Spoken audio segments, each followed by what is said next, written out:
Dear students, welcome to my channel. Topic of this video is Introduction to Image Processing. This is the second video on this topic. In this video, I am going to discuss fundamental steps in digital image processing. Now we'll see the block diagram of fundamental steps in digital image processing. So these are the important steps to carry out in image processing project. So it is not necessary that every project should carry all the steps, but these are the important steps and most of the steps are followed in image processing project. So now we'll see step by step all the operations or all the sub steps. First is image acquisition. This is the fundamental steps of digital image processing. Image acquisition could be as simple as being given image that is already in digital form. Generally, the image acquisition stage involves pre-processing such as scaling. Following are the visible image types. So there are actually two image types, visible and invisible. Visible means they are displayed in uncompressed format and we can see that image, and the invisible image is nothing but the compressed image. They are stored on the hard disk. So following are the types of visible image: drawing, scan blueprints, engineering drawing, town layout. So even if diagram are in hard copy, but if we take the scan, it converts to the digital format. Similar for document, scan image of legal records, medical reports and claim form, etc. Painting, it may be either scanned or created from computer application such as Paint, CorelDRAW, Photoshop. Photographs, either scanned or taken from digital camera. So these are all forms in which we are getting the image in digital format. Next step is image enhancement and filtering. Manipulating an image to improve its suitability for a specific purpose. Different image types often necessitate the unique enhancement technique. So this is the two types are there, subjective and objective enhancement. So we require to select the particular type based on our purpose. Subjective enhancement, this approach is based on user perspective. User directly control the image manipulation process, adjusting the parameter based on desired outcome. For example, when we are seeing the picture on monitor, at that time we can change the brightness and contrast of the monitor based on our requirement. For example, contrast adjustment for better detail visualization, color correction to achieve more natural or artistic look, cropping and resizing to focus on specific regions of interest. Objective enhancement. Now this method is based on mathematical and user can't control this method. This method uses mathematical function to modify the image automatically. Unlike subjective technique, user give up the control over the specific manipulations. Histogram equalization to enhance the contrast by spreading out the intensity values of the image. Noise reduction algorithms to remove the unwanted gray or artifacts, and sharpening filter to increase the image edge definition. So these are nothing but the objective methods. Now this is the subjective manipulation. Here we make the resize the image, here we crop the image, and here we make the contrast enhancement. So all these operations comes to the subjective manipulation, where user control up to how much he want that particular area or particular contrast enhancement. This is the objective. For example, image is corrupted with the noise, that is periodic noise, and here we are using the filter to remove the noise. This is histogram equalization. Now we want to modify this image according to this. So this is the histogram specification, and here we are making the blur to remove some background noise, or we don't want the object to be highlighted. So at that time we are using the smoothing filter. So these are nothing but objective manipulation. Third block is image restoration. Both image restoration and enhancement aim to improve the visual quality of an image. However, their approach differs significantly. In image enhancement, two techniques are there, objective and subjective, but image restoration is mainly objective. It is objective and scientific, relying on mathematical models to understand and undo image degradation. Focus on retrieving the image as close as possible to its original state, removing the artifacts and distortion. So this is the example of image restoration. Next is color image processing. For example, in our IP projects, if we consider the input as a color, so we require to deal with the color image processing. Color image processing opens a richer world of information. It delves beyond intensity, analyzing the intensity between red, green and blue channels, because the image size is increased from 2 raised to 8 to 2 raised to 24 colors to enhance the visual identify object and classify the scenes. Colors also act as powerful feature in image recognition and analysis. So mainly two colors models are there, additive and subtractive. So this additive color model we generally used on monitor or display, and the subtractive color model is used in printer. So these are the primary colors. So when our monitor is off, the color is black, and when all colors are on, then color is white, and in between we are getting this three combination. And this subtractive color model is specifically for printer. So in printer, yellow, magenta and cyan colors are there, and when the color when there is no print, that is by default the color is white of paper, that is nothing but this is the basic color, and this is nothing but when no one is pixel is glowing, at that time color is black. When we capture and when we display, always the format is in RGB, that is red, green and blue. So three filters are used in camera to capture this image. But generally when we are process, at that time we can't directly process the RGB image, that is red, the green and blue plane, because we are not getting that much benefits. So that's why we are converting this RGB to the YUV or YCB-CR, where Y is nothing but the luminance or intensity image, and CB and CR is related with the chrominance part. So when compression takes place, we are maximizing compression in this region, because this is not giving much more information than this luminance information. So compression takes place less in this part and more here. So generally for internal processing, generally we convert RGB domain to the YUV domain. So this is the image. So it is separated into three planes, and after that we are converting to the YUV domain. Color characteristics. Hue. An observer can perceive the different colors due to the presence of certain wavelengths. For example, red and blue colors of equal intensities can be distinguished because of different in hues. Luminance or brightness or value. It measures the brightness of the light emitted or reflected by an object. It depends on radiant energy of color band.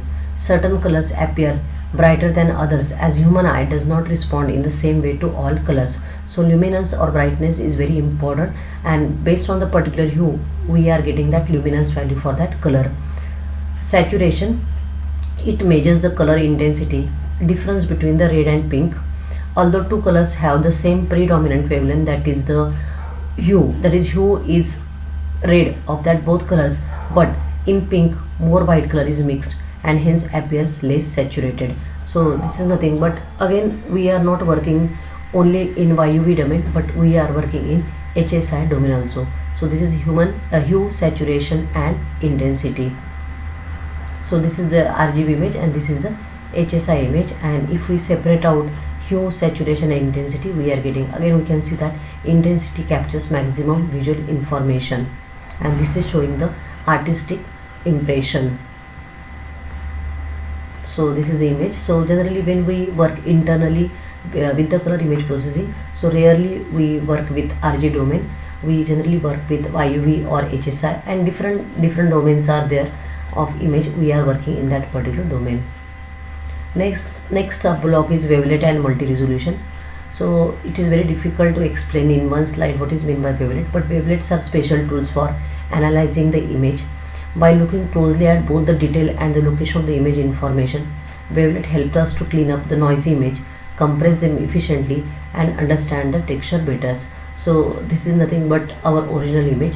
So original image is, again we are divided into 4 quadrants.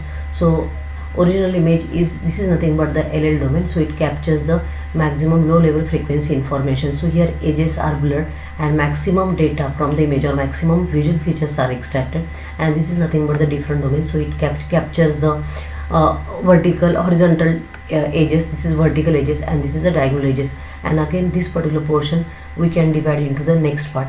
Here we can divide this particular portion into again next part. That is means what, we are going to the different levels and we can extract the information from that particular part. So this is nothing but wavelet and multi-resolution processing. So it is very much useful for the compression task. For example, this is the original image. We divide this original image into the 4 quadrants. So this is nothing but, this quadrant is again divided into again these 4 quadrants, and this 4 quadrant is again divided into 4 quadrants. But this camera one is original image. First we divide this image into 4 quadrants. So this capture horizontal, vertical and diagonal. Again this LL band is again divided into 4 parts. Again this LL band is divided into 4 parts. So we can go into nth level to capture the important information or capture the noise from the image. Next is the compression. So even you can see the two images, they look same, but if you see closely, this image carry the quality information, but if you see the size of the image, this size is very small. But when we are perceiving the end user perspective, the user sees that both images are same, but when we look closely, this image having good quality, you can observe this particular area. Here age information is there, and here also age information is written, but if you see this particular portion, here age information is lost. Even see, you can see on this stem part also. So that is nothing but the compression, that is keep the important portion related to low frequency detail and and discard the high frequency detail. So compression deals with the techniques for reducing the storage required to save an image or bandwidth to transmit it. Particularly in the use of internet, it is very much necessary to compress the data. So variety types of compression techniques are there. Next is the morphological processing. Morphology is concerned with the image analysis methods whose output describes the image content, that is, it extracts the meaning from the image. Mathematically, morphology is a tool for extracting the image components that can be used to represent described region shapes such as boundaries and skeleton. So variety types of techniques are there in morphological processing, like dilation, erosion, closing and opening,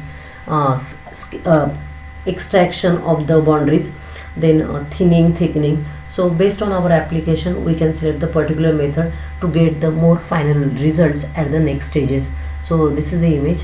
So if we want to extract each character, so at that time we can see that here the characters are not connected, certain breakage is there, but if we apply the morphological processing, we are getting the quality image and we can do better on this resultant image.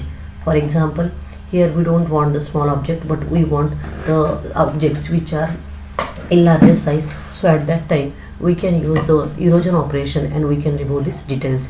And for example, this is the object, we want to extract this particular portion, so we can apply the techniques of morphological processing to get the boundary section of this particular face. So in this way morphological operations are applied. Next is segmentation. Segmentation is very important. So most of the image processing application success depends on segmentation. Segmentation is nothing but partition the image into its constituents, parts or objects. Difficult task. Example, in character recognition, extract individual characters and words from the background. So proper thresholding should be used.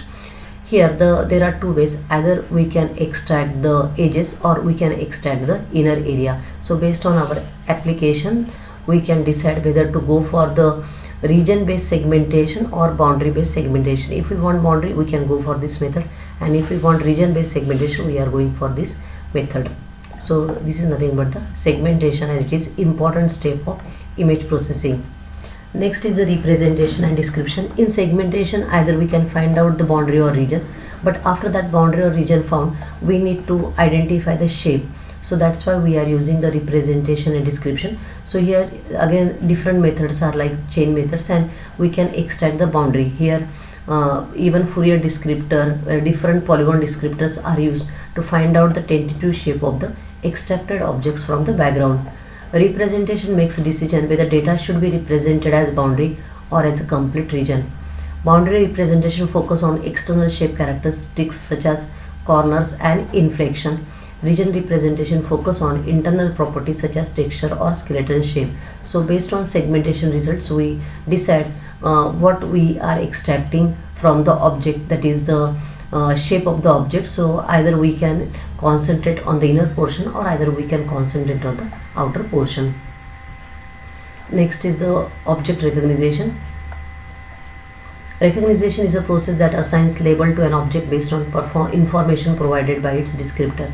For example, handwritten character recognition. So here first we separate out each character from the background by segmentation, and in representation and description we can get that particular shape that it belongs to A and B, and after that we require to give the label. So labeling is nothing but object recognition. So very different templates matching can be used to do the object recognition, but this part is very easily deal with the deep learning. So that's why most of the image processing methods are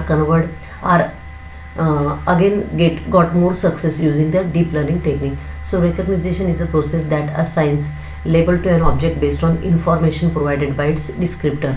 Interpretation assign meaning to an ensemble recognized object. So here this is this, then we are extracting our region of interest, and after that we found that the word is nothing but the stop. So this is nothing but the optical character recognition example. The last and important is the knowledge base, which is nothing but the central part of the diagram. Knowledge base is required at every step. So this is a knowledge base, and you can see that every model is interacting with the knowledge base. So basically the knowledge base is it controls the interaction between the models. The knowledge about the problem is coded into image processing system in the form of knowledge base. For example, simple details what we want to extract, or whether we want to control any process when we are getting a certain outputs, to a very complex data. This knowledge guides each processing steps and how to work together, and making the system smarter and more efficient. So when we are doing an image processing project, so what is input, what is output, at every step what we want, whether we want to control the process manually or it should be go objective. So all this information is encoded in the knowledge base. So knowledge base is very important, and for example user is nothing but the act as knowledge base for any image processing project. So this is all about the fundamental steps of image processing. Thank you. This is a reference book for this presentation.